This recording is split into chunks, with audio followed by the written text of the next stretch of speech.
Hey, real quick before I start the video, I just want to give a disclaimer. There have been major budget cuts since my last video, so this one is being filmed in my bathroom, but I do have a microphone, so I am making up for something. Also, I was feeling really self-conscious rewatching this video while editing, and I promise I'm not this chopped all the time, okay? I had just gotten off work, and I was feeling really passionate, so I just decided to record the video. Also, this is my 4th time re-recording this, so this is definitely not going to be refilmed again. Big Dick is officially back in town and back on YouTube. This is my second YouTube video ever. If you watched my video a year ago and you're still here, shit, what's up? I really don't even know where to start with this video, so I'm just gonna get straight to the point. Chainsaw Man is not a gooner anime. This came to me because I was talking to my friend Charlotte, and she said she didn't like Chainsaw Man, which is completely fine, you know? You gotta be friends with people you disagree with. But she said it was because it's a gooner anime, which is false. So I've decided not just to inform her, but to inform the world about Chainsaw Man and what it truly is, especially because there is like a mass LARPing migration that's happening because of the Chainsaw Man movie, which I mean, I have my opinions about, but that's not what this is about. And Chainsaw Man's always known for being a little quirky, a little weird, having some weird shit in it, but that doesn't make it a gooner anime. So today I want to talk about what does it mean to be a gooner anime, why Chainsaw Man isn't a gooner anime, and specifically why Denji isn't a pervert character. By pervert character, I mean like those specific archetype of anime characters that are meant to be perverted little shits that make you want to die. Denji is not one of those, but people always label him as one, and it really pisses me off. And honestly, I can already tell right now I'm about to get real passionate in that part of the video. So this video is specifically for Charlotte, but if you aren't Charlotte and you're somebody else, that's completely fine. This is completely open to the public. Education should be a right, okay? So this is going to everyone. I've tried many ways to approach this, but I think the easiest way is to just literally go through and read certain excerpts from the source material and explain it, because a lot of times people misinterpret it or just see its vulgarity and immediately take it as one thing when it's actually the other. But before we get to the story, we have to get to the person, the mind that created this story. Okay? Because Charlotte, I know you're a JoJo's fan. Some of you out there might also be JoJo's fans. JoJo's Bizarre Adventure, Bizarre is in the title. So when you read it and bizarre things happen, you go with it. Same thing applies to Chainsaw Man. But just because bizarre isn't in the title doesn't mean there's something there that should be letting you know something's afoot. Because there is something letting you know it's afoot. It's not in the title, it's in this. Tatsuki Fujimoto. 今から浮きます。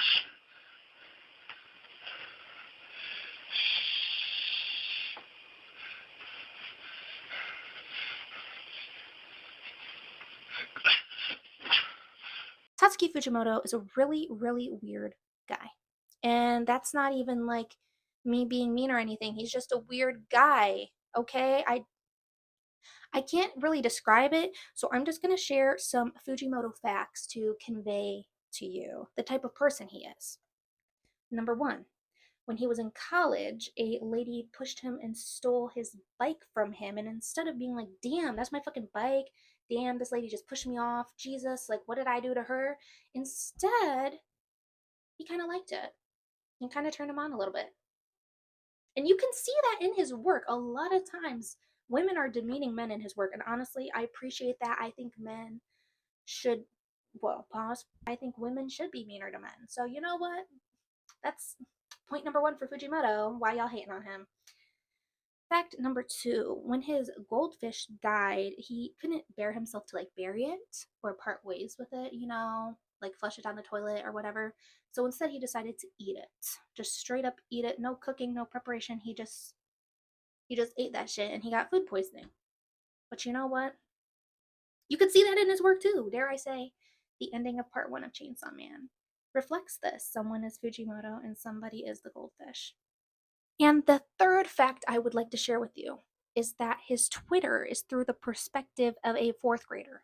Now, that can sound really weird, but I promise it's it's really nothing too crazy. It's just him like tweeting, like, oh, I like XYZ. I saw this movie. It was very good. I ate this. I recommend. But it was so convincing that Twitter actually deplatformed him. And he had to report it and be like, hey, no, it's me, Fujimoto. I'm not actually a fourth grader. So sorry about that. So that's the kind of man that is writing this. And if you look at his previous works, now I don't know if you know of a little something called Fire Punch, but he's also the writer of Fire Punch. And in pretty much most of his media, there's always really jarring and weird scenes that happen, but it's just kind of like a thematic thing for him. It's just something he does in all of his works. So if you haven't read a Fujimoto story before, Chainsaw Man can be weird at first, but if you look at his collection as a whole, it's just part of his memo. It's just how he be writing shit. So if you were to sit here and tell me that Fujimoto is a gooner or a degenerate, I could have a back and forth conversation with you about that. That wouldn't be a super hard thing to get me to agree with you on. But let's talk about the fans. Because as I said before, with this like mass LARPing thing with Chainsaw Man has a lot of weird fans. Okay, Fujimoto's weird. Weird shit happens in the story. You're bound to get degenerates fapping to it. But a gooner anime is made with the intention for people to be hard. Gooner anime is made with the writer going, how am I going to make these readers start reading with one hand? The illustrator saying, how incredibly big can I make this woman's boobs? And how tiny can I make her waist? But that doesn't happen in Chainsaw Man. Again, Chainsaw Man can be misinterpreted or perceived many different ways. So if you have a gooner look at Makima, they're going to see her as some femme, dami, mommy, put me on a chain and a collar, I'll start barking for you, when really she is fucking evil. She's fucking evil. But enough about Fujimoto, enough about the fans, enough. I'm over here saying that Chainsaw Man's being misinterpreted. So let's actually interpret the story. Disclaimer before I start, I am not the end-all be-all Chainsaw Man interpreter. Everyone can interpret it in its own way, but in my humble opinion, I think my interpretation is correct. So there is vague spoilers for Makima and her relationship with Denji. Like, if you're watching Chainsaw Man, obviously something ain't right with Makima. So when I call her fucking evil, I mean, that's not really a spoiler. Just know that I don't like the hoe. Also, this is not going to be talking about part 2. This is specifically for part 1 because I have not done my reread of part 2. I love part 2, but holy shit, is it a whole can of worms when it regards this topic. Holy shit. Denji is your typical shonen protagonist. He is a teenage boy who is parentless. His dad killed himself, and his dad owed money to the Yakuza, and because the Yakuza is a piece of shit, they're like, hey, 5-year-old boy, you owe us XYZ amount of dollars, and you better give it to us. So Denji basically has been working all his life for the Yakuza, doing a bunch of Charlie work. He sold his ball, he sold his eye, he sold his kidney. He's basically done whatever you got to do to make money, which obviously is not good. And he's poor as fuck. He literally lives in a shed. It's the meme of like the second week of your bi-weekly paycheck where you're eating ice soup. Except I know this man doesn't have ice because I know he doesn't have electricity. From the very beginning of the story, Denji is described as a dog. You have one of the Yakuza members here saying, plus, what's nice about Denji is he always does as he's told, like an obedient dog and its master. Very beginning of the story, where Denji is in his lowest of lows, his dream starts off very simple. A lot of people boil down Denji to just some horny teenage boy that just wants to touch boobs, and that's his only motivation. Well, he says right here, if dreams do come true, I want to hug a girl before I die. Does that sound like a pervert to you? A teenage boy that just wants to hug a girl. A very important thing with Denji is that he does not know what actual love is, whether it's platonic, sexual, familial, romantic. He does not know it. He's never been exposed to it in his life. So at the beginning, all he wants to feel is just some kind of connection with somebody, just a hug from a girl. Does that sound like a pervert to you? No, it doesn't. So Denji is doing his work for the Yakuza, holding on to his dream of some form of intimacy with anyone, specifically a woman, but with anyone. When eventually the Yakuza decide, you know what, fuck this kid, fuck him, we're going to fucking jump him and kill him and leave him dismembered in a dumpster because I guess there must have been some budget cuts and they didn't want him around anymore. So this is when there's the whole turning point in the first episode. He becomes Chainsaw Man. Pochita, who is his pet dog but also the devil, um decides to give him a second chance at life and becomes his heart so that Denji can keep on living and show Pochita his dreams. Oh, so cute. So Denji gets a second chance at life, okay? And because the Yakuza are fucking crazy, they send a bunch of zombie devils to kill him, where he badassly beats them all up because he's fucking Chainsaw Man and he's fucking cool. But that is when this woman gets introduced. Makima. Now, as some gooners would like you to believe, she's just some femme mommy character. No. Makima is one of my favorite characters of all time because she's fucking evil and also fucking brilliant. I can't not hate her, but at the same time, I love her because she's just so interesting. But that's besides the point. Makima shows up. And what's she do? She immediately hugs Denji. A woman hugging him? That was his dream. That was his dream. Score, let's go, is what some of you would think. But no, this isn't score. Makima isn't a woman that's going to give him healthy, familial, maybe maternal love. She's not a good figure. No, this lady's fucking evil. And this is where the manipulation begins. A lot of people will look at Denji and Makima's relationship from an outside perspective and see some horny teenager getting a feel and pursuing some kind of sexual intimacy with an older woman. No, this is an older woman taking advantage of and manipulating Denji to further her own goals. The moment she shows up, she catches Denji. She says, "You have two choices. One, be killed as a devil by me, or be kept by me as a human." Keyword on kept.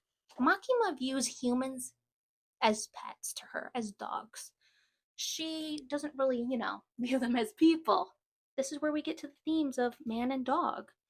To Makima, Denji is just another dog to listen to her, similar to the Yakuza, but she comes with benefits, not health insurance or dental, but she'll provide him with food and shelter, and she'll even tease him a little, be a little manipulative, be like, "Oh, Denji," which is highly inappropriate, especially in the workplace. Jesus Christ. Can we call OSHA on the safety division, please? Thank you. So Denji obviously agrees because one, food and housing sign him up. He has very, very, very low standards, okay? He was excited to have jam on his toast. That's the bar we're reaching here. This is a little bit of a jump, but this is like chapter 3, so not really. Makima takes Denji to eat some noodles, eat some udon. And at the point they eat it, it's soggy. And she can't believe that he just ate up this soggy, nasty udon. Like, you know how dogs will just fucking eat anything, you drop it and they fucking eat it? That's how Denji's looking at Makima right now. And because Denji, at this point, is young and impressionable and honestly horny. Nothing wrong with being horny. Why are we making fun of Denji and demeaning him for being horny? We're all horny. Deal with it. Denji asks Makima what type of guy she likes. And this is where she says, "Someone like this boy named Denji." Workplace violation. Some people will look at this and be like, this is some weird fucking gooner shit, because there are people out there that will read this and be like, "Man, Denji's so lucky, he has this chicken, he has this hot chick Dami mommy with him." Some people look at that and be like, "Yo, let's go Denji, go get that pussy, blah blah blah," because there's just such a weird culture when it comes around young boys and older women. And mind you, none of this is healthy. Denji is being manipulated, sexually abused, sexually harassed, and people look at it as like it's some kind of positive thing, like it's something Denji is enjoying. This brings me to a hot take, not a hot take, but this is definitely controversial. Denji is a male victim of sexual assault, and when it comes to society, sexual assault against boys gets so diminished. It's like there's this belief that like boys can't get assaulted, which is not true. And I think that's a reason why people think this is a gooner. That's why people think this is some gooning shit, because they're watching Denji get harassed and sexually literally call CPS, call the police. They're watching this happen, and then there's some degenerate jerking off to it. When Fujimoto is writing this, he's not writing this because, guys, look how lucky Denji is. He's getting all the chicks. Makima's boobs are in his hands. No. Makima throughout the story, this is just one of the ways that Fujimoto shows that Makima is a force to be fucking dealt with. She's fucking evil. She has a way of manipulating everyone. And there's other ways to convey that something's not right about Makima. There's a lot of that shit happening in the manga. So this is just how Makima does her shit. This is how she's trying to get her goals done. But that doesn't mean it's a good thing. This doesn't mean it's a good thing. Fujimoto isn't writing this with the intention for you to get hard. He's writing this with the intention to unnerve you, make you uncomfortable. And Makima's doing this because she's manipulating Denji. She knows that sexual intimacy is what will get him going, what will motivate him. Because that's all he knows. Because this might be a stretch, but I feel like when it comes to intimacy, the main type of intimacy we think about is sexual. But there's so much more than that. Especially in media, women are always, sexualized. Shocker, I know. But we live in a society. And people see Chainsaw Man and they think, wow, this is so weird. But they don't think about why it's weird. Ever think about that? And this is specifically talking about Denji and Makima's relationship. There's obviously a bunch of other weird shit that happens in Chainsaw Man. But this is what I'm trying to convey. Another example of this. When Himeno tries to sleep with Denji. Himeno is a grown woman. She's a fucking freakazoid. For my second point, that my good friend Daniel is a pervert character. First of all, I already told you, his first dream was to just hug a girl. But it was only until he met Makima, and Makima started dangling a freaking rotisserie chicken in front of his starving ass. The rotisserie chicken of sexual intimacy in front of this love-starved child, that he start dreaming bigger, to touch some tits, and to maybe have sex one day. Which, first of all, he's a teenager. What teenager isn't horny? I know you were a teenager at one point. You might be a teenager right now. It's normal to be horny. Why are we demonizing it? The only time it gets weird is when you start making weird comments about women, when you start harassing women, and guess what? Denji does not harass women, and he doesn't make weird comments. At the most, correct me if I'm wrong, you can fact check me on this one, but I don't think he says anything weird about women. He never takes away their agency. He never is weird or creepy around them. Okay? You can fact check me on that. But I will say, he is not your average pervert character. And I have proof.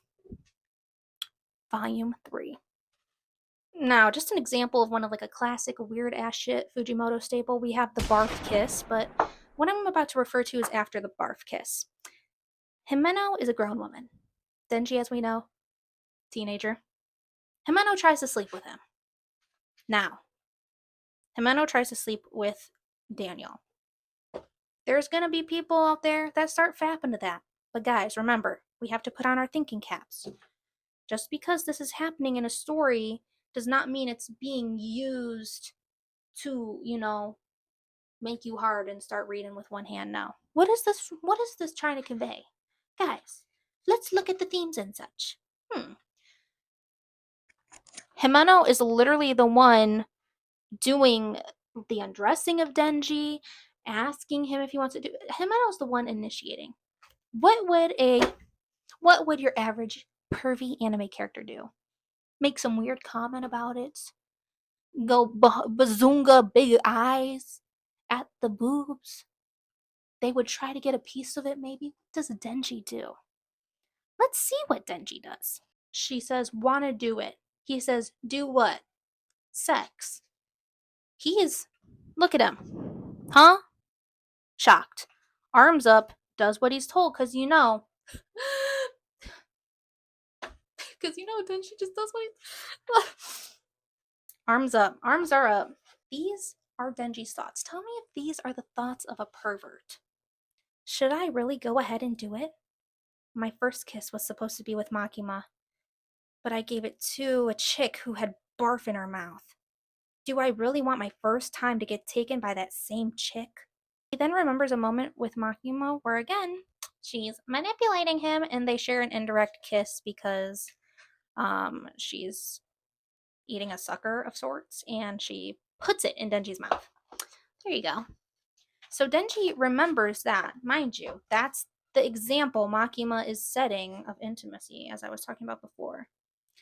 But he thinks of that and he goes, sorry, Pochita, I bet you wanted to do it too, right? But I want my first time to be with Makima. Until I kill the gun devil. Until then. That's restraint. No weird comment. No weird remark. No weird thoughts. For the situation this kid is in, I would say, 1, I'm proud of him for not doing it. And 2, for having a little bit of critical thinking skills. That isn't a pervert to me. Throughout the story, Denji eventually learns to differentiate between platonic, romantic love, sexual love, and he eventually realizes that something's wrong with Makima. So he grows as a character, and I feel like this scene really shows even just the beginnings of growth. Like a rotisserie chicken dangling. Denji saw that rotisserie chicken, but he said, no, gotta wait till I kill that gun devil, and it'll be with Makima. It's not crazy. It's not crazy to say that. So in that first example, you can see that the person making things weird here is Makima. And it's not being weird as gooner bait, it's being weird to show that Makima is fucking evil. She's fucking evil. I have another example though. I have another example to prove my point home. Later on, but still early, like this would be like episode like 2 or 3. Power tells Denji, like, hey, if you help get my cat back, I'll let you touch my tits because fuck. Help me get my cat back, bitch. He agrees, gets the cat back. Now it's time. Power says, we had a deal, no? I'll allow you to touch my chest, so touch it. Now, she sets some boundaries here. She sets some ground rules for this, which, you know what?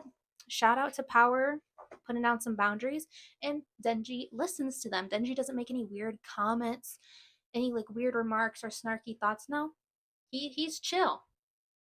She says, you get 1 squeeze for saving my cat, a 2nd squeeze for killing the devil that took my cat, and another squeeze for protecting me from Maki, which, don't worry about the context, just know each squeeze is for a reason, okay? So he does the touching of the tits. And yes, it is definitely very jarring. You know, there's definitely someone out there that is fapping to that. But guys, what is this telling us? What is this conveying to us? Because at the end, Denji is like, that was it. Shit. That was kind of nothing burger. That was actually crazy. And he's really grappled by this because he's had this idea in his mind that like this like physical intimacy is like everything. Like it's his goal, it's his drive, and it's like, wow, this is what everyone's talking about. Like this is great. But no, he realizes like that was actually like what the fuck?